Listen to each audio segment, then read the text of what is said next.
So today we're going to do a what's in my camera bag video, but it's a little different because it's not necessarily gear that I use on every single shoot.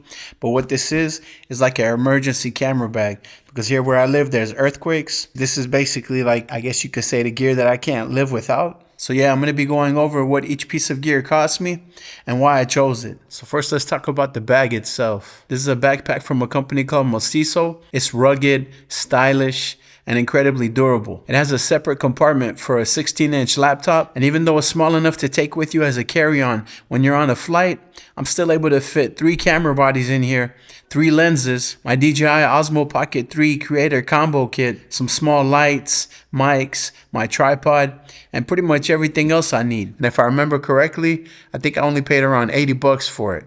So I'll leave a link in the description below for this bag, as well as all the other gear that I'm going to be talking about. So first, let's jump straight into the camera bodies I'm currently using.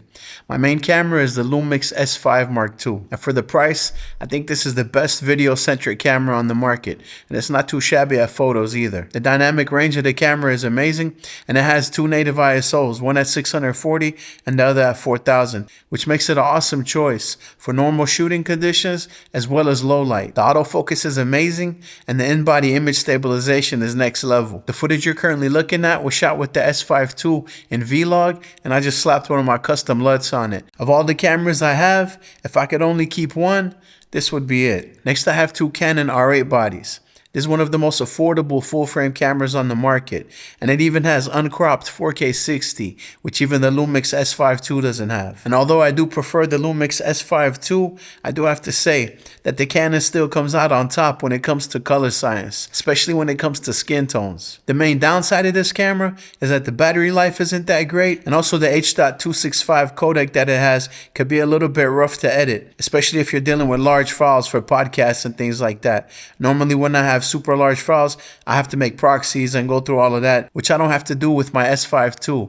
But then again, this is a much more affordable camera, so I guess there's some give and take. I also have the DJI Osmo Pocket 3, and even though I barely use this camera, it's hard for me to get rid of it, because in the back of my mind, I'm always thinking, what if I get in a situation where I don't want to be lugging around a heavy camera and lenses and all of that? You know, it's just so convenient. And the image quality coming out of this thing is quite comparable to the other 2 cameras I showed you.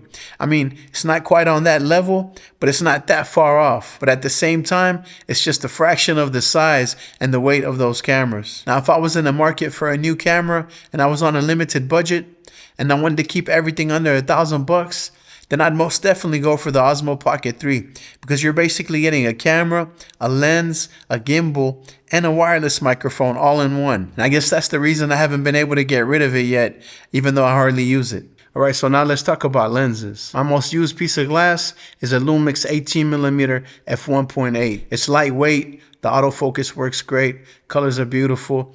You even get bokeh even though it's an ultra wide. And when I put it in APS-C mode, I get a 24mm out of it. So pretty versatile little lens. Perfect for indoor studio work, also vlogging, real estate, and any other situation where you need a wide angle. This is probably my second favorite lens. Although if I had to only choose one lens, this is the one it would be due to the versatility. Next we have the Sigma 18-35 f1.8 APS-C lens. I originally bought it to use with my Canon M50 way back in the day, but I could never get rid of it. And it's probably my favorite lens ever made. I find myself constantly going back to it on both the S5 II and the R8. It's an EF lens, so to use it with the R8, you need an adapter. And the one that I use is the Mica drop-in ND filter adapter, because it allows you to use EF and EFS lenses on Canon RF bodies while maintaining all the autofocus capabilities, as well as giving you built-in NDs. And when pairing this lens with the S5 II, I use the Sigma MC21 adapter. It doesn't have a built-in ND filter, but the autofocus works exactly as you'd expect, which is awesome because it means I can use all my EF and EFS glass on my Lumix S5 II. And the last lens that I always keep with me in my bag is this Tamron 15-30 f2.8. This is the older G1 version, which I'm not even sure is available anymore, but you could get the G2 at a pretty awesome price. The footage and the photos that come out of this lens are comparable to the Canon 16-35, which costs around $2,500, and you could pick this lens up for right around $500 to $600. And if I'm not mistaken, I think Tamron recently came out with the 16-30 f2.8, which is a lot lighter than this lens. But what I like about these older lenses is that they're not focused by wire, meaning that when you use them in manual focus mode, it's not electronic. It's a physical mechanism which is adjusting the focus, which basically allows you to have super smooth focus pulls. And it also means that the focus doesn't reset every time you turn the camera on and off. Personally, there's a whole bunch of older lenses that I prefer over newer lenses. Currently, I'm sitting on like 10 or 11 lenses, but only 3 make it into this camera bag. And of those 3, only the Lumix 18mm is a newer lens. These other 2 are like probably around 7 to 10 years old already, which lets you know you should never judge a lens by its age. For audio, I'm using the Sennheiser MKH50. And I'm not gonna lie, this is a retardedly expensive piece of gear, around $1,400 to be exact. But it is worth the money because it is the cream of the crop microphone for indoor use. It takes away a lot of the reverb and echo in the room, and I always seem to find myself filming in spaces that aren't treated acoustically, so it's worth the money. It is an XLR mic, so I also had to grab this Lumix XLR2 adapter, which set me back another $300, but I'm not gonna lie, it was worth the money because the way I see it, good video is a plus, but good audio is a must. And for my editing setup, I'm rocking the 16-inch original M1 MacBook Pro with 500 gigabytes of hard drive space and 32 gigabytes of RAM. I'm using DaVinci Resolve, and even though this laptop is already a few years old, it still cuts like butter, especially the S5 II footage. But like I mentioned earlier, it has a little bit of a hard time with the Canon R8, but it ain't all that bad. For my tripod, I got a travel tripod from K&F Concepts. And the reason I like this one is because it's super cheap. I think it's only like $90. Now in the studio, I use this tripod from Benro, which costs around $250. But it's more sturdy, more versatile, and has better features. But the one that I keep on this backpack is the travel tripod, simply due to the size and the weight. Now there's a few things I want to mention about gear.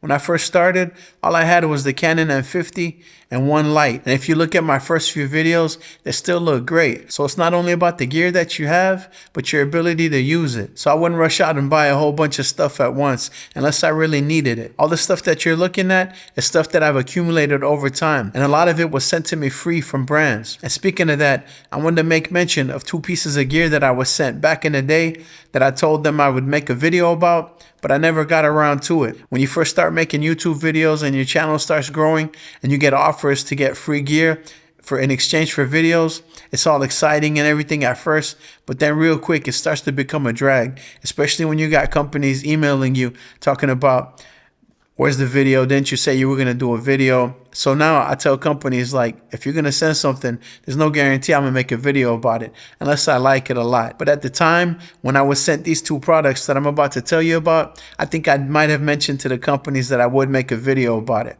So even though it's maybe a year or 2 late, here's that video. So the first product I wanted to mention is this monitor by Simo. It basically allows you to use your iPhone as a monitor. And the reason I never made a video about it is because I'm on Android. I kept intending to borrow an iPhone from my wife or something like that to make the video, but I never got around to it. But researching the product, it seems like it's actually pretty useful. So if you need a monitor for your camera and you have an iPhone, you might want to check this out. And the other product I never got around to making a video for was this awesome gimbal sent to me by Feiyutech. It's called the Scorp Pro. I used it a few times, but unfortunately for Feiyutech, they sent it out to me right around the same time that I got the S5 II. And the stabilization on this camera is so advanced that I no longer had any desire to use a gimbal. But if you're in the market for a good gimbal, then make sure to check out Feiyutech. And my bad, Feiyutech, I know you sent this out over a year ago, but better late than never, right? So anyway, I'll leave links in the description to all the gear that I talked about, and I'll also leave a link to my studio buyer's guide, which is a free resource that you can access that gives you my recommendations for both a high-end studio setup as well as a more budget-friendly one as well. And they both include everything that you'll need for a complete studio. And if you already own a camera and you're looking for ways to make money with it, then I most definitely recommend you watch this video next, because that's exactly what I'll be talking about. Make sure to smash that like button and subscribe to the channel so you don't miss future videos. I appreciate you watching to the end, and I'll see you in the next one. Peace.